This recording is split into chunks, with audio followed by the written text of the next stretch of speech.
Audiolibros Máxima Medios, con el relato de Luis Jorge Neiza Riveros. Cuarta parte del audiolibro Rebelión en la Granja, capítulo 7.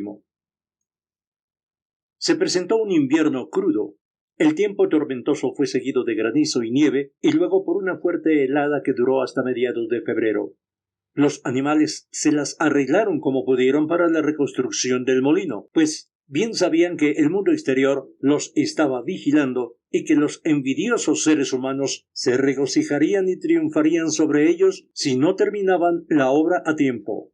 Rencorosos, los humanos pretendieron no creer que fue Snowball quien había destruido el molino. Afirmaron que se derrumbó porque las paredes eran demasiado delgadas. Los animales sabían que eso no era cierto. A pesar de ello, decidieron construir las paredes de 1 metro de espesor en lugar de medio metro como antes, lo que implicaba reunir una cantidad mucho mayor de piedras. Durante largo tiempo, la cantera estuvo totalmente cubierta por una capa de nieve y no se pudo hacer nada. Se progresó algo durante el período seco y frío que vino después, pero era una labor cruel, y los animales no se sentían optimistas como la vez anterior. Siempre tenían frío y en muchas ocasiones hambre. Únicamente Boxer y Clover jamás perdieron el ánimo. Squealer pronunció discursos magníficos referentes al orgullo del servicio prestado y la dignidad del trabajo, pero los otros animales encontraron más inspiración en la fuerza de Boxer y en su infalible grito: «Trabajaré más fuerte». En enero escaseó la comida. La ración de maíz fue reducida drásticamente y se anunció que, en compensación, se iba a otorgar una ración suplementaria de patatas. Pero luego se descubrió que la mayor parte de la cosecha de patatas se había helado por no haber sido protegida suficientemente. Los tubérculos se habían ablandado y descolorido, y muy pocos eran comestibles. Durante días enteros, los animales no tenían con qué alimentarse, excepto paja y remolacha. El espectro del hambre parecía mirarlos cara a cara. Era totalmente necesario ocultar eso al mundo exterior. Alentados por el derrumbamiento del molino, los seres humanos estaban inventando nuevas mentiras respecto a granja animal. Nuevamente se propagaba que todos los animales se estaban muriendo de hambre y enfermedades, que se peleaban continuamente entre sí y habían caído en el canibalismo y el infanticidio. Napoleón conocía bien las desastrosas consecuencias que acarrearía el descubrimiento de la verdadera situación alimentaria y decidió utilizar al señor Whymper para difundir una impresión contraria. Hasta entonces, los animales habían tenido poco o ningún contacto con Whymper en sus visitas semanales. Ahora, sin embargo, unas cuantas bestias seleccionadas, en su mayor parte ovejas, fueron instruidas para que comentaran casualmente al alcance de su oído que las raciones habían sido aumentadas. Además, Napoleón ordenó que se llenaran con arena hasta el tope los depósitos casi vacíos de los cobertizos y que luego fueran cubiertos con lo que aún quedaba de cereales y forrajes. Mediante un pretexto adecuado, Whymper fue conducido a través de esos cobertizos, permitiéndosele echar un vistazo a los depósitos. Se consiguió engañarle y continuó informando al mundo exterior que no había escasez de alimentos en granja animal. Sin embargo, a fines de enero era evidente la necesidad de obtener más cereales de alguna parte. Por aquellos días, Napoleón rara vez se presentaba en público. Pasaba todo el tiempo dentro de la casa, cuyas puertas estaban custodiadas por canes de aspecto feroz. Cuando aparecía, era en forma ceremoniosa, con una escolta de 6 perros que lo rodeaban de cerca y gruñían si alguien se aproximaba demasiado. Ya ni se le veía los domingos por la mañana, sino que daba sus órdenes por intermedio de algún otro cerdo, que generalmente era Squealer. Un domingo por la mañana, Squealer anunció que las gallinas, que comenzaban a poner nuevamente, debían entregar sus huevos. Napoleón había suscrito por intermedio de Whymper un contrato de venta por 400 huevos semanales. El precio de estos alcanzaría para comprar suficiente cantidad de cereales y comida, y permitiría que la granja pudiera subsistir hasta que llegara el verano y las condiciones mejorasen. Cuando las gallinas oyeron esto, levantaron un gran griterío. Habían sido advertidas con anterioridad de que sería necesario ese sacrificio, pero no creyeron que esta realidad llegara a ocurrir. Estaban preparando sus ponederos para empollar en primavera y protestaron expresando que quitarle los huevos era un crimen. Por primera vez desde la expulsión de Jones había algo que se asemejaba a una rebelión. Dirigidas por 3 gallinas jóvenes, Black Minorca, las gallinas hicieron un decidido intento por frustrar los deseos de Napoleón. Su protesta fue volar hasta los montantes y poner allí sus huevos, que se hacían pedazos al chocar con el suelo. Napoleón actuó rápidamente y sin piedad. Ordenó que fueran suspendidas las raciones de las gallinas y decretó que cualquier animal que diera, aunque fuera un grano de maíz a una gallina, sería castigado con la muerte. Los perros cuidaron de que las órdenes fueran cumplidas. Las gallinas resistieron durante 5 días. Luego capitularon y volvieron a sus nidos. 9 gallinas murieron entretanto. Sus cadáveres fueron enterrados en la huerta y se comunicó que habían muerto de coccidiosis.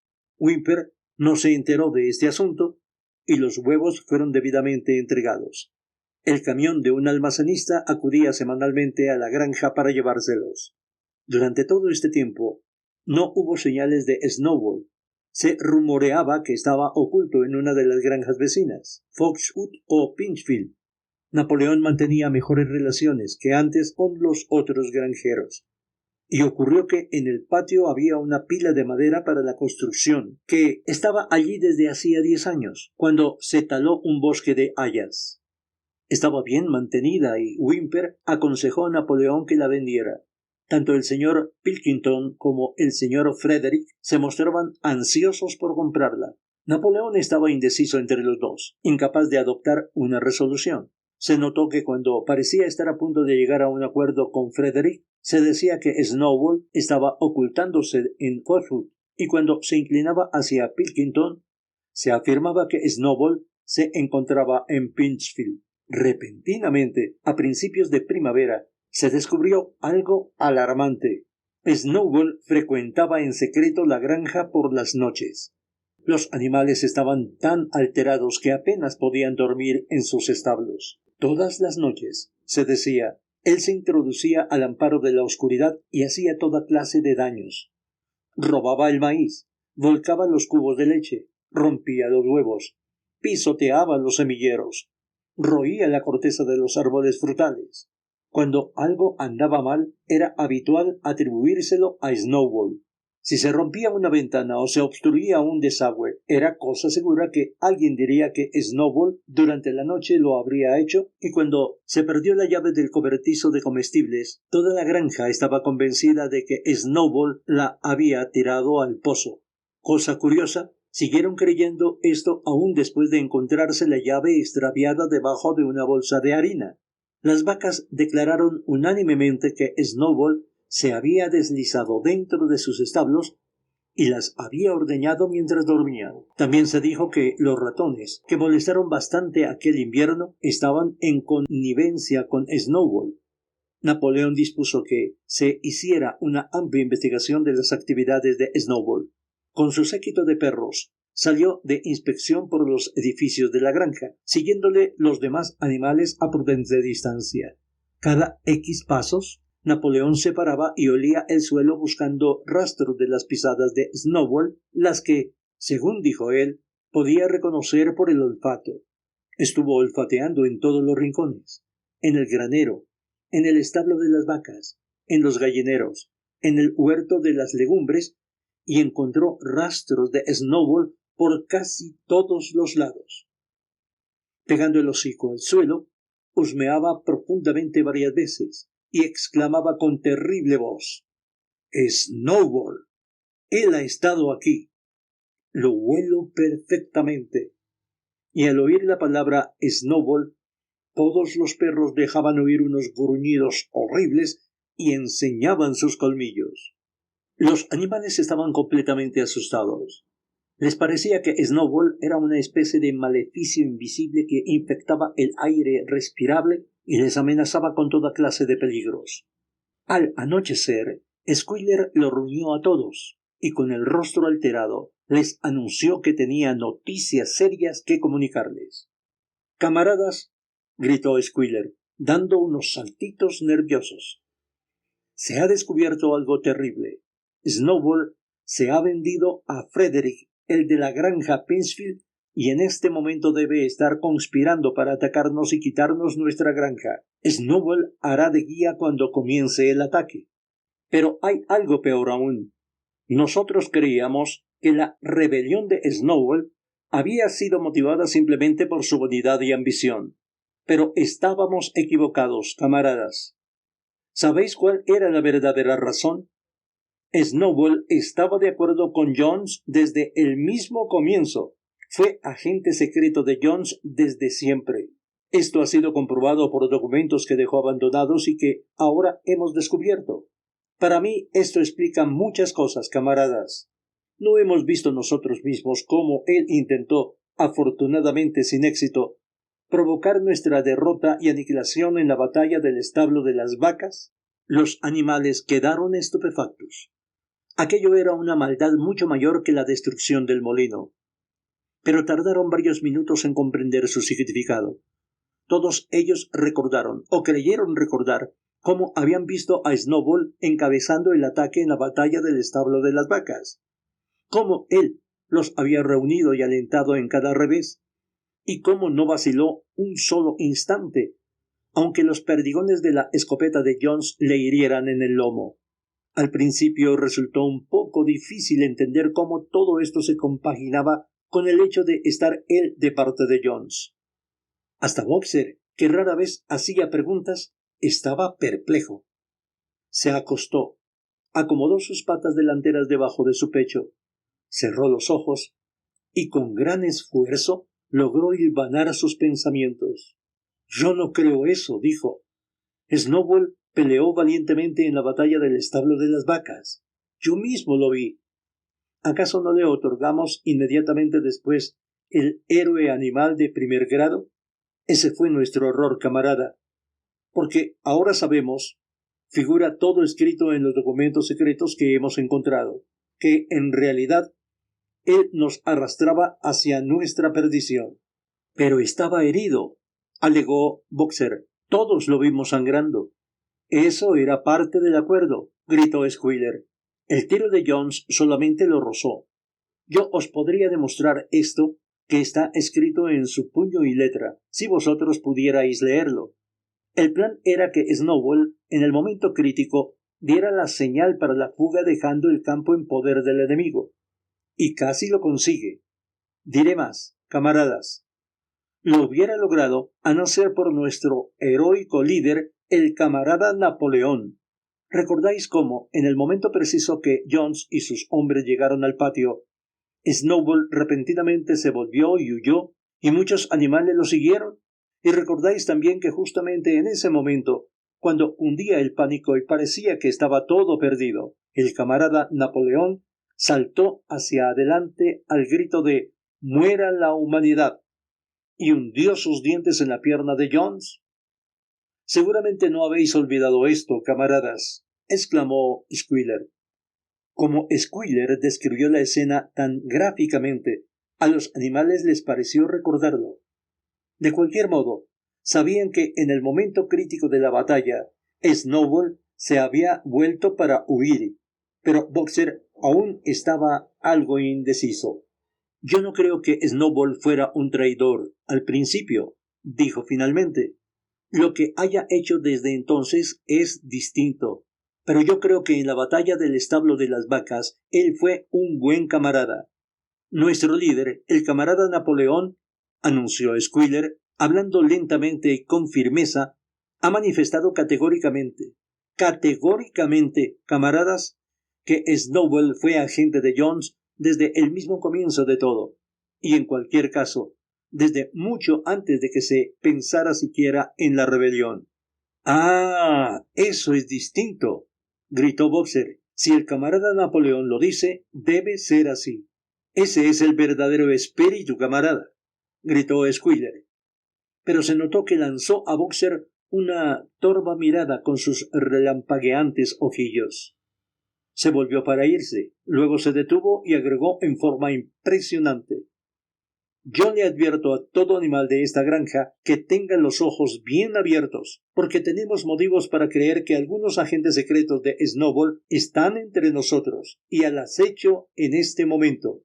4 días después, al atardecer, Napoleón ordenó a los animales que se congregaran en el patio.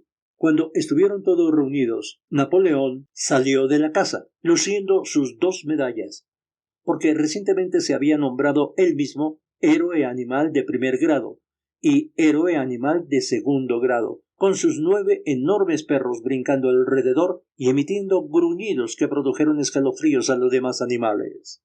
Todos ellos se recogieron silenciosamente en sus lugares, pareciendo saber de antemano que iban a ocurrir cosas terribles. Napoleón se quedó observando severamente a su auditorio.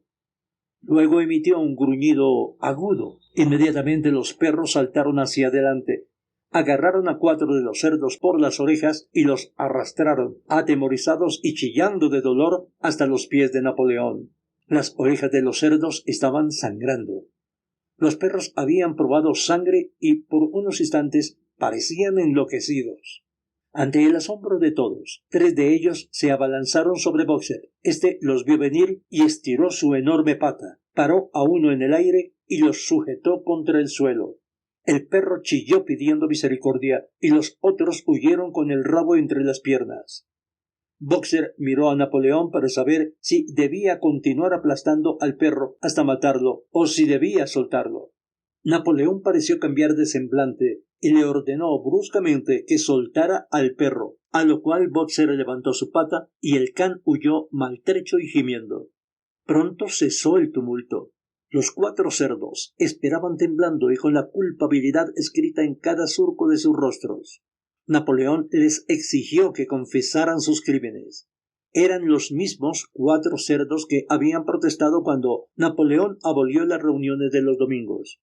Sin otra exigencia, confesaron que estuvieron en contacto clandestinamente con Snowball desde su expulsión, colaboraron con él en la destrucción del molino y convinieron en entregar la granja animal al señor Frederick. Agregaron que Snowball había admitido confidencialmente que él era agente secreto del señor Jones desde muchos años atrás. Cuando terminaron su confesión, los perros, sin perder tiempo, les desgarraron las gargantas. Y, entretanto, Napoleón con voz terrible preguntó si algún otro animal tenía algo que confesar. Las 3 gallinas que habían sido las cabecillas del conato de rebelión a causa de los huevos, se adelantaron y declararon que Snowball se les había aparecido en sueños incitándolas a desobedecer las órdenes de Napoleón. También ellas fueron destrozadas. Luego un ganso se adelantó y confesó que había ocultado 6 espigas de maíz durante la cosecha del año anterior y que se las había comido por la noche. Luego una oveja admitió que había hecho aguas en el bebedero, instigada, según dijo, por Snowball, y otras 2 ovejas confesaron que habían asesinado a un viejo carnero muy adicto a Napoleón, persiguiéndole alrededor de una fogata cuando tosía. Todos ellos fueron ejecutados allí mismo. Y así continuó la serie de confesiones y ejecuciones hasta que una pila de cadáveres yacía a los pies de Napoleón y el aire estaba impregnado con el olor de la sangre, olor que era desconocido desde la expulsión de Jones. Cuando terminó esto, los animales restantes, exceptuando los cerdos y los perros, se alejaron juntos. Estaban estremecidos y consternados. No sabían qué era más espantoso, si la traición de los animales que se conjuraron con Snowball o la cruel represión que acababan de presenciar. Antaño había muchas veces escenas de matanzas igualmente terribles, pero a todos les parecía mucho peor la de ahora, por haber sucedido entre ellos mismos. Desde que Jones había abandonado la granja, ningún animal había matado a otro animal, ni siquiera una rata. Llegaron a la pequeña loma donde estaba el molino semiconstruido y de común acuerdo se recostaron todos, como si se agruparan para calentarse. Clover, Muriel, Benjamín, las vacas, las ovejas y toda una bandada de gansos y gallinas. Todos, en verdad, exceptuando el gato, que había desaparecido repentinamente poco antes de que Napoleón ordenara a los animales que se reunieran. Durante algún tiempo nadie habló. Únicamente Boxer permanecía de pie, batiendo su larga cola negra contra sus costados y emitiendo de cuando en cuando un pequeño relincho de extrañeza. Finalmente dijo: «No comprendo. Yo no hubiera creído que tales cosas pudieran ocurrir en nuestra granja. Eso se debe seguramente a algún defecto nuestro. La solución, como yo la veo, es trabajar más fuerte. Desde ahora me levantaré 1 hora más temprano todas las mañanas». Y se alejó con su trote pesado en dirección a la cantera. Una vez allí, juntó 2 carretadas de piedras y tiró de ellas hasta el molino antes de acostarse. Los animales se acurrucaron alrededor de Clover sin hablar. La loma donde estaban acostados les ofrecía una amplia perspectiva a través de la campiña. La mayor parte de granja animal estaba a la vista. La larga pradera, que se extendía hasta la carretera, el campo de heno, el bebedero, los campos arados donde crecía el trigo nuevo, tupido y verde, y los techos rojos de los edificios de la granja, con el humo elevándose en espiral desde sus chimeneas. Era un claro atardecer primaveral. El pasto y los cercados florecientes estaban dorados por los rayos del sol poniente. Nunca les había parecido la granja, y con cierta sorpresa se acordaron de que era su propia granja y que cada pulgada era de su propiedad un lugar tan codiciado. Mientras Clover miraba ladera abajo, se le llenaron los ojos de lágrimas. Si ella pudiera expresar sus pensamientos, hubiera sido para decir que a eso no era a lo que aspiraban cuando emprendieron, años atrás, el derrocamiento de la raza humana. Aquellas escenas de terror y matanza no eran lo que ellos soñaron aquella noche cuando el viejo mayor, por primera vez, los incitó a rebelarse. Si ella misma hubiera concebido un cuadro del futuro, sería el de una sociedad de animales liberados del hambre y del látigo, todos iguales, cada uno trabajando de acuerdo con su capacidad, el fuerte protegiendo al débil como ella protegiera con su pata delantera a aquellos patitos perdidos la noche del discurso de Mayor. En su lugar, ella no sabía por qué, habían llegado a un estado tal en el que nadie se atrevía a decir lo que pensaba, en el que perros feroces y gruñones merodeaban por doquier, y en el que uno tenía que ver cómo sus camaradas eran despedazados después de confesarse autores de crímenes horribles. No había intención de rebeldía o desobediencia en su mente. Ella sabía que, aun tal y como se presentaban las cosas, estaban mucho mejor que en los días de Jones y que, ante todo, era necesario evitar el regreso de los seres humanos. Sucediera lo que sucediera, permanecería leal, trabajaría fuerte, cumpliría las órdenes que le dieran y aceptaría las directrices de Napoleón. Pero aún así, no era eso lo que ella y los demás animales anhelaran y para lo que trabajaran tanto. No. Para eso no construyeron el molino, ni hicieron frente a las balas de Jones. Tales eran sus pensamientos, aunque le faltaban palabras para expresarlos. Al final, presintiendo que tal vez sería un sucedáneo para las palabras que no podía encontrar, empezó a cantar Bestias de Inglaterra. Los demás animales a su alrededor la imitaron y la cantaron 3 veces, melodiosamente, aunque de forma lenta y fúnebre como nunca lo hicieran. Apenas habían terminado de repetirla por 3ª vez cuando se acercó Squealer, acompañado de 2 perros, con el aire de quien tiene algo importante que decir. Anunció que por un decreto especial del camarada Napoleón se había abolido el canto de Bestias de Inglaterra. Desde ese momento quedaba prohibido cantar dicha canción. Los animales quedaron asombrados. ¿Por qué?, gritó Muriel. «Ya no hace falta, camarada», dijo Squealer secamente. Bestias de Inglaterra fue el canto de la rebelión, pero la rebelión ya ha terminado. La ejecución de los traidores esta tarde fue el acto final. El enemigo, tanto exterior como interior, ha sido vencido. En Bestias de Inglaterra, nosotros expresamos nuestras ansias por una sociedad mejor en el futuro, pero esa sociedad ya ha sido establecida. Realmente, esta canción ya no tiene objeto. Aunque estaban asustados, algunos de los animales hubieran protestado. Pero en aquel momento las ovejas comenzaron su acostumbrado balido de 4 patas sí, 2 pies no, que duró varios minutos y puso fin a la discusión.